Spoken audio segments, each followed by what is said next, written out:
नमस्कार। राम की शक्ति पूजा, इसकी व्याख्या एवं भावार्थ को हम समझ रहे थे, जो कि सूर्यकांत त्रिपाठी निराला जी द्वारा रचित है। इसके पहले जो अभी तक हमने समझा था, उसमें देखा कि किस प्रकार श्री राम और रावण का दिन भर का युद्ध समाप्त हुआ है। माँ दुर्गा जो कि रावण के द्वारा पूजा अर्चना के द्वारा उनके रावण के तरफ पक्ष में चली गई हैं। रावण ने उन पर विजय प्राप्त करके उन्हें अपने पक्ष में कर लिया है, जिसकी वजह से राम की सेना कहीं ना कहीं पराजित महसूस कर रही है, हल्की महसूस कर रही है, और इसकी छवि श्री राम पर और बाकी जो भी सेनागण है सब पर दिखाई पड़ रही है। और ऐसे में क्या होता है, श्री राम बहुत व्यथित होते हैं और उनकी आंखों से 2 बूंद आंसू टपक जाते हैं, ये सोच के कि कहीं पराजय ना हो जाए, कहीं सीता ऐसा ना हो कि मैं सीता को ना ला सकूं। ये सोच के उनकी आंखों से आंसू गिरते हैं और उनके चरणों पर गिर जाते हैं। उनके चरणों में उस समय श्री हनुमान जी, जो राम भक्त हनुमान है, वो बैठे हुए हैं। उन आंसुओं को देखकर पहले तो उन्हें लगता है कि 2 मोती गिरे हैं, किंतु जैसे ही उनका ध्यान टूटता है, उन्हें समझ में आता है कि नहीं, ये तो श्री राम प्रभु के आंसू हैं।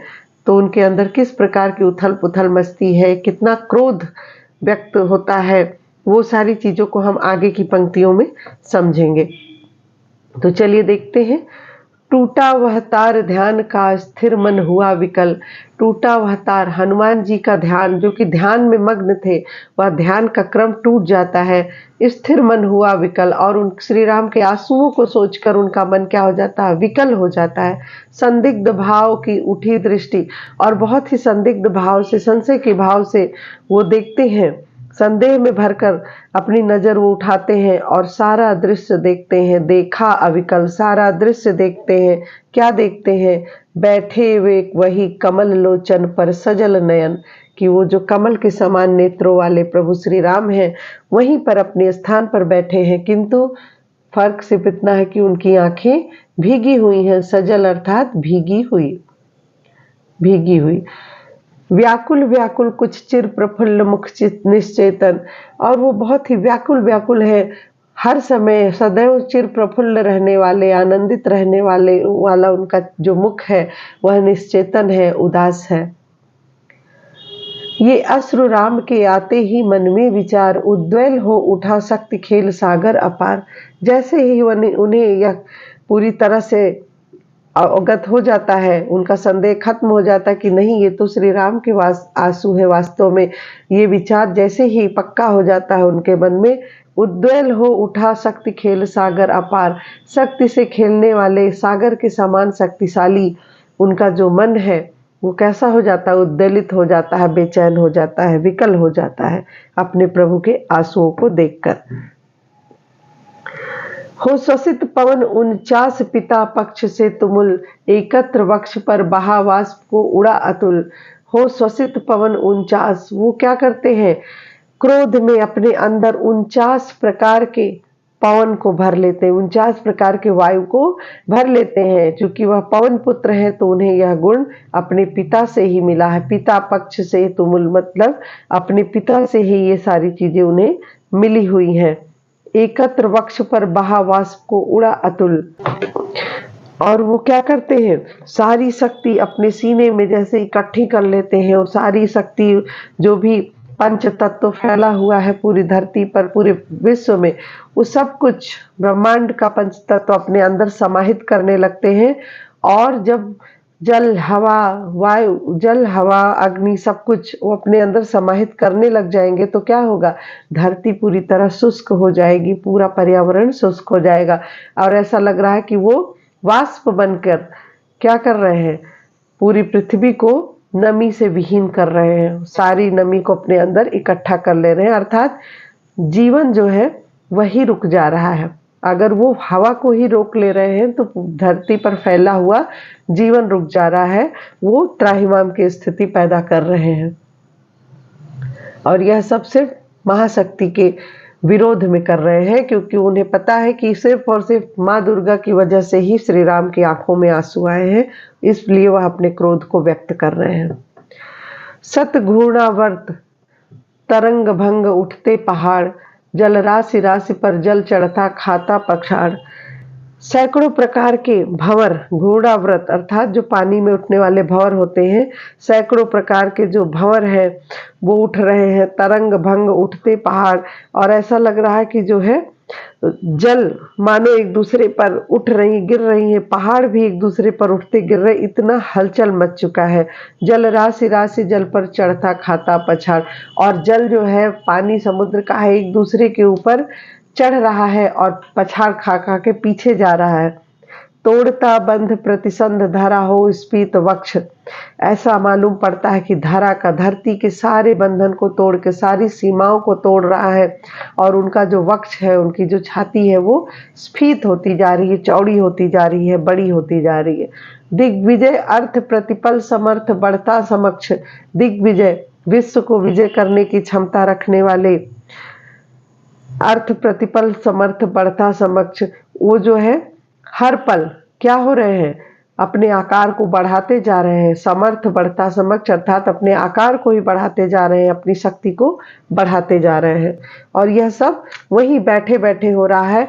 यह श्री हनुमान जी की मानसिक यात्रा चल रही है। वो कहीं पे चल के नहीं जा रहे, बस वहीं अपने स्थान पर बैठे बैठे क्रोध में ही सारी चीजों को कर रहे हैं। सत वायु वेग बल बल डूबा अतल में देश भाव, जल राशि विपुल मत मिला अनिल में महाराव। इस समय क्या है, सत वायु, सैकड़ों वायु की शक्ति उनके अंदर आ गई है।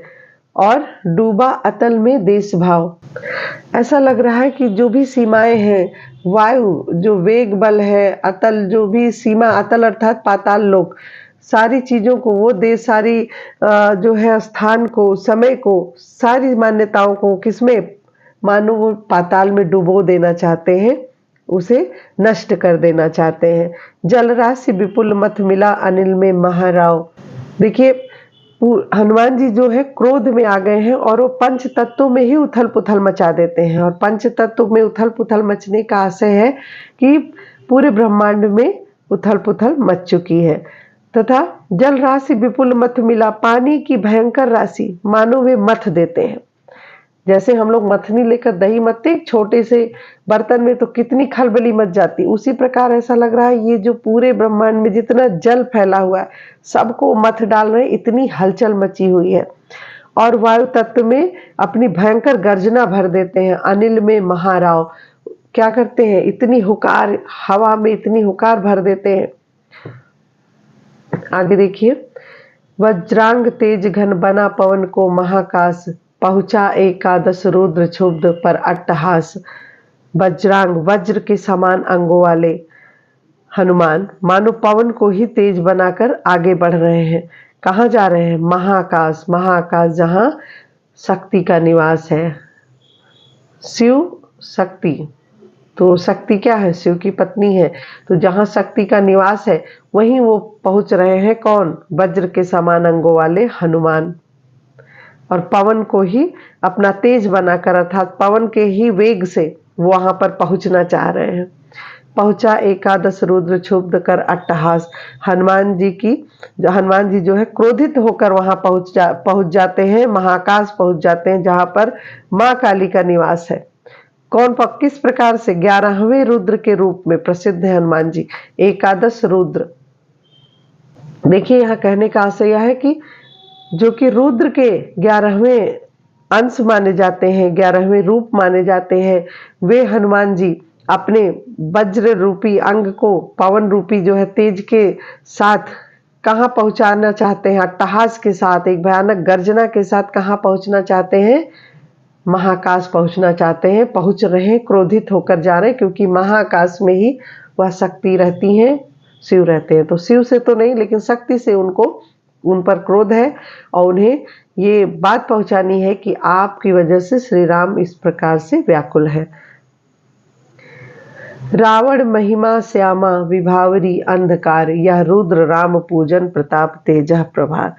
रावण की शक्ति को बढ़ाने वाली, रावण की महिमा को बढ़ाने वाली कौन, श्यामा अर्थात माँ दुर्गा क्या है, विभावरी अंधकार, रात्रि के अंधकार के समान है अर्थात तामसिक है। ये हनुमान जी सोच रहे हैं कि वो पूरी तरह तामसिक हो चुकी है, रात्रि के अंधकार के समान हो चुकी है, क्योंकि वह रावण जैसे दुष्ट की महिमा को बढ़ा रही हैं। यह रुद्र राम पूजन प्रताप तेजः प्रसार। और इधर क्या है, राम की जो है पूजा अर्चना से युक्त जो कि हनुमान जी हैं, वो किस प्रकार से उनके अंदर राम की पूजा अर्चना से उत्पन्न तेज है, एक प्रकाश है जो कि इस अंधकार को नष्ट कर सकती है। तो दोनों का टक्कर है। देखिए, एक तरफ कह रहे हैं निराला जी कि श्यामा है, माँ दुर्गा है, जो कि इस समय रात्रि के समान है, अंधकार के समान है, तथा दूसरी तरफ हनुमान जी हैं जो राम जी के तेज की वजह से, दिए गए आशीर्वाद की वजह से, पूजा अर्चना के फल की वजह से बहुत ही तेज युक्त हो गए हैं। वह इस अंधकार को काटने जा रहे हैं। उस ओर शक्ति शिव की जो 10 स्कंद पूजित, इस ओर रुद्र वंदन जो रघुनंदन पूजित। क्या कहते हैं कि उस तरफ कौन है, शिव की अर्धांगिनी माँ दुर्गा है, शक्ति शिव की जो 10 स्कंदन पूजित अर्थात 10 सिरों वाले जो रावण द्वारा पूजित हैं, माँ दुर्गा जो कि शिव की अर्धांगिनी है। और इस तरफ कौन है, रुद्र वंदन जो रघुनंदन पूजित, जो कि राम द्वारा पूजा में उच्चारित पवित्र मंत्रों के समान है, अर्थात राम के बहुत ही परम प्रिय है, राम के ही तेज से युक्त है, वह हनुमान जी है। इस तरफ आगे देखिए, करने को ग्रस्त समस्त व्योम कपि बढ़ा अटल, लख महानाश शिव अचल हुए क्षण भर चंचल। ऐसे शक्तिशाली हनुमान जी समस्त व्योम को, समस्त आकाश को ग्रस्त करने अर्थात ग्रहण कर लेने, बंद कर लेने के लिए अटल रूप से बढ़ते हैं। कौन, हनुमान जी। लख महानाश, इस महाविनाश का अंदेशा होते ही शिव अचल जो कि हमेशा स्थिर रहते हैं, हुए क्षण भर चंचल, उनका मन अस्थिर हो गया। इस महानाश की संभावना उन्हें हो गई है, आशंका उन्हें हो गई है कि अब ये बहुत क्रोध में है और इतने बलशाली हैं कि आप कुछ भी कर सकते हैं। श्यामा के पद तल भार धरण हर मंद्र स्वर। देखिए, यहाँ पर उस कथा का वर्णन किया गया है, जबकि श्यामा माँ दुर्गा, माँ काली का जब रूप लेती हैं तो किस प्रकार उनको रोकने के लिए शिव खुद ही स्वयं ही उनके पद तल, पैरों के नीचे लेट जाते हैं और उनके भार को ग्रहण कर लेते हैं। अर्थात श्यामा के भार को ग्रहण करने वाले, उनके पद के तल पैरों के नीचे आकर उनके भार को ग्रहण करने वाले हर अर्थात शिव मंद्र स्वर, गंभीर स्वर में क्या कहते हैं, बोले संबरो देवी निज तेज नहीं बानर। हे देवी संभालो, माँ दुर्गा से कहते हैं, शक्ति से कहते हैं कि अब तुम ही संभालो, तुम इसका समाधान करो। निज तेज, यह हमारे तेज से ही उत्पन्न है, यह कोई साधारण वानर नहीं है। यह नहीं हुआ श्रृंगार युग्मगत महावीर, यह वह महावीर है, वीरों का वीर है, जो कि कभी श्रृंगार रस से युक्त नहीं हुआ और यह इसका कभी भी किसी स्त्री से कोई भी संबंध नहीं रहा। अर्चना राम की मूर्तिमान अक्षय शरीर, और यह राम की अर्चना का ही प्रसाद है, राम की अर्चना द्वारा उत्पन्न है, उसके अंदर जो शक्ति है, साकार रूप है राम की अर्चना का। और अक्षय शरीर जो कि कभी नष्ट नहीं हो सकता, इसका शरीर इस प्रकार का है। चिर ब्रह्मचर्य रत एकादश रुद्र धन्य, मर्यादा पुरुषोत्तम के सर्वोत्तम अनन्य। और क्या कहते हैं कि इन्होंने सदैव ब्रह्मचर्य का पालन किया है। चिर ब्रह्मचर्य रत, सदैव ब्रह्मचर्य का पालन किया है। ये एकादश रुद्र धन्य है। एकादश अर्थात हमारे ही 11वें अंश है और यह धन्य है, मर्यादा पुरुषोत्तम के सर्वोत्तम अनन्य। और श्री राम जो कि मर्यादा का पालन करने वाले हैं, मर्यादा पुरुषोत्तम है, उनके बहुत ही प्रिय हैं, सर्वोत्तम है उनके लिए, अनन्य है उनके लिए। आगे कहते हैं कि लीला सहचर, श्री राम के द्वारा जो भी लीलाएं की जा रही हैं, जो भी कार्य किए जा रहे हैं, उसमें यह सहभागी हैं, उनके साथी हैं, दिव्य भावधर और दिव्य भावनाओं को धारण करने वाले हैं। इन पर प्रहार करने पर होगी देवी तुम्हारी विषम हार। यदि तुम इनके विरोध में जाओगी, इन पर प्रहार करोगी, तो क्या होगा, तुम्हारी विषम हार हो सकती है, तुम्हारी हार अर्थात निश्चित होगी, क्योंकि इनका जो व्यक्तित्व है वो इस प्रकार का है। आगे फिर क्या कहते हैं, शिव जी कहते हैं, विद्या का ले आश्रय इस मन को दो प्रबोध, झुक जाएगा कपि निश्चय होगा दूर रोध। और वो समाधान के लिए बताते हैं, शक्ति को बताते हैं कि माया का रूप लेकर, आश्रय, माया का आश्रय लेकर, रूप लेकर इस मन को, इनके मन को शांत करो, समझाओ, झुक जाएगा कपि। इस प्रकार से कपि क्या होगा, शांत होगा, हनुमान जी शांत होंगे और ये जो रोध है, जो क्रोध है, वो निश्चय ही दूर होगा। अर्थात शिव जी भी बहुत बुरी तरह से भयभीत हो चुके हैं और वह शक्ति को उनके विरोध में ना जाकर उनको समझाने की बात करते हैं, ताकि जो ये वातावरण में फैल गई हैं चीजें, जिस प्रकार से जीवन नष्ट होने वाला, वो सारी चीजें रुक जाए। कह हुए मौन शिव पवन तनय में भर विस्मय, सहसा नभ में अंजना रूप का हुआ उदय। और इतना कहकर क्या होता है, शिव जी मौन हो जाते हैं। तथा क्या होता आगे जो है, पवन तनय जो कि हनुमान जी हैं, वह आश्चर्य में आ जाते हैं, भर विस्मय। इधर शिव जी शक्ति को समझाते हैं और मौन हो जाते हैं, उधर शक्ति कुछ ऐसा करती हैं कि पवन पुत्र हनुमान विस्मय में आकर देखते हैं, सहसा नभ में अंजना रूप का हुआ उदय। अंजना अर्थात उनकी माता के रूप में वो अपना रूप बदलकर उनको दिखाई पड़ती हैं। कौन, शक्ति। आकाश में ऐसा उदय होता है, माता का ही रूप उदित हो जाता है और इस वजह से हनुमान जी विस्मित हो जाते हैं, आश्चर्यचकित हो जाते हैं। क्या कहती हैं उनकी माता, देखिए। बोली माता, तुमने रवि को जब लिया निगल, तब नहीं बोध था तुम्हें रहे बालक केवल। देखिए, माता तो उनकी नहीं है, माता का रूप लेकर आई है और किस प्रकार से एक माता के समान सामने हमेशा बच्चा बच्चा ही होता है, और वह इसका फायदा उठाते हुए शक्ति माता का रूप लेते हुए उन्हें समझाती हैं कि तुमने जब रवि को निगल लिया था, अर्थात सूर्य को निगल लिया था, तब तुम अबोध थे, बालक थे, तुम्हें किसी चीज की समझ नहीं थी कि यह कितना बड़ा विनाश होने वाला है। यह वही भाव कर रहा तुम्हें व्याकुल रह रहा।